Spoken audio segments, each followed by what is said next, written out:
Today, what I wanted to do with you all briefly, just to sort of have it on the books, is the verb ser. What you're going to find out is that the verb ser is, well, for one, it's to be. But there's two to be's in Spanish. There's ser, and then there's the verb estar, which is something we were using at the beginning of class with como estás, for example. That's when we use the verb estar. Well, there's a little jingle people use. How you feel and where you are, always use the verb estar, right? That's the little rhyme for that. Now, we're not going to deal with this verb today, but and I want to focus on this one. And so essentially many of the other reasons to use to be will fall under the category of ser. Now, there's some other ones that will be under estar, and we'll get to that in a different class. But so ser, in terms of its reasons, and this is just to name a few, right? This is an introduction to the verb ser, right? It's actually an introduction, if you will, to your first quote unquote irregular verb. When we use time, we use ser, right? It's why you ask, ¿qué hora es? Right? And then your response to that is, son las dos, son las tres. And again, we'll get to telling time in a different lesson as well, but just so you know, you're going to use a conjugation of the verb ser when we tell time. Possession, like es mi café, it's my coffee. You're, again, using a variation of the verb ser. You're using this, right? Same as with time. So you'd say, ¿qué hora es? You're using the third person singular of that. It's agreeing with the hour, hora. So, but we'll get to that later too. Origin, right? Where you're from. This was something we did, in the beginning of class. ¿De dónde eres tú? Oh, yo soy de Virginia. Yo soy de Colombia. Yo soy de Greensboro. That was using ser. You were giving me, in a sense, your origin or where you're from, right? So again, we would use ser for that. And I was saying, ¿de dónde eres tú? And I was using the second person conjugation, saying you, and then your response was using yo, I, the subject pronoun I. And then again, that's, like I said, just to name a few, but the last one are characteristics. Like if all of you started to explain yourself, like, we're on the phone and I've never met you before, and I have to meet up with you, for one reason or another. And I'm like, well, ¿cómo eres? You could then describe your features or your characteristics, if you will. Of course, it goes beyond that, and you can go beyond like describing your physical features, like yo soy alta if you're a female, or yo soy baja if you're a female, of course. Different characteristics like that, and you can move into yo soy inteligente. Yo soy, if you're a female, yo soy hermosa, I'm beautiful, right? And you can use those sort of characteristics. Again, it's also used if you wanted to say, yo soy estudiante, yo soy doctor, yo soy médico, right? Again, all of those, doctor and médico being if you were a male saying that. If you were a female, of course, you'd say, yo soy médica, or yo soy doctora, right? And so that's really, ser is used for these reasons. And again, this is just to name a few. We'll learn more later, but this is just to a bit of an intro. And in terms of conjugations and subject pronouns, I want to run through this really quickly as well.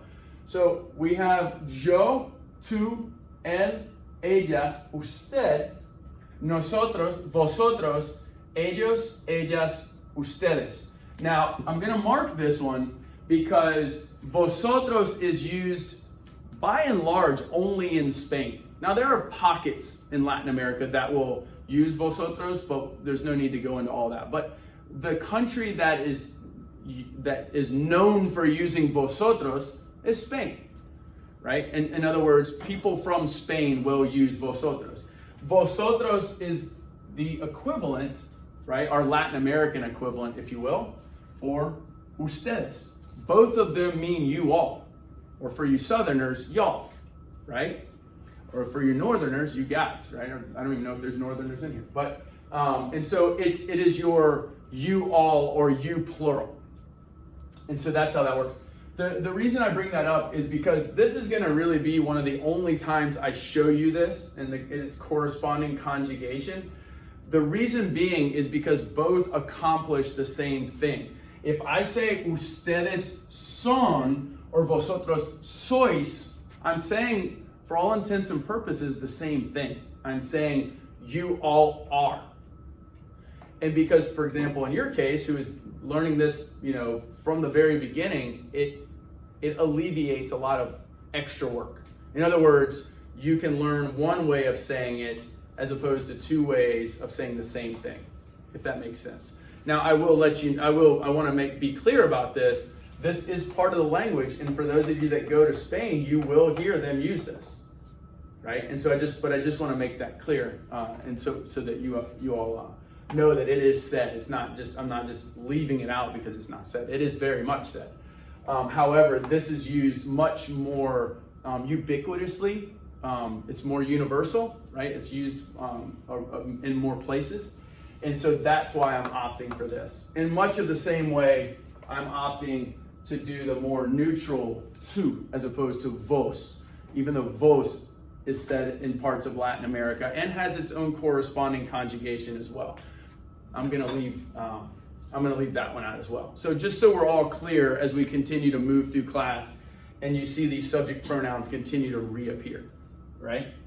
So I'm gonna pronounce this for you guys now, and then, as I said, afterwards we'll do it as a group. So yo soy, right, is I am. Tú eres, you are.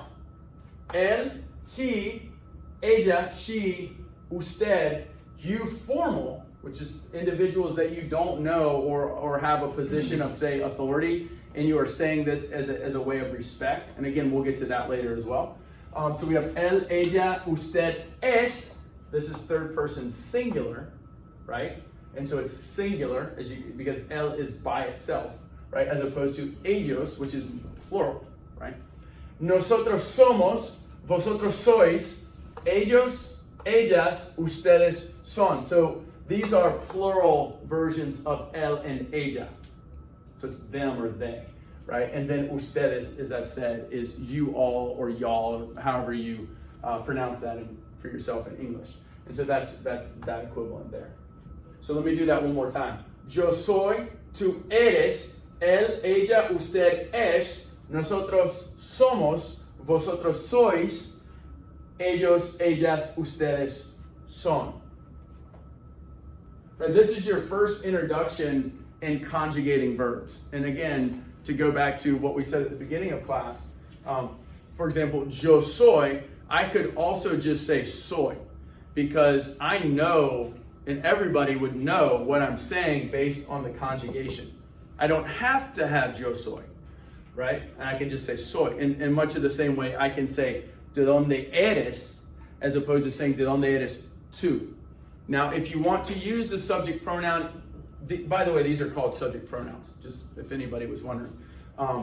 If you want to use a subject pronoun in a question, it has to come behind the verb.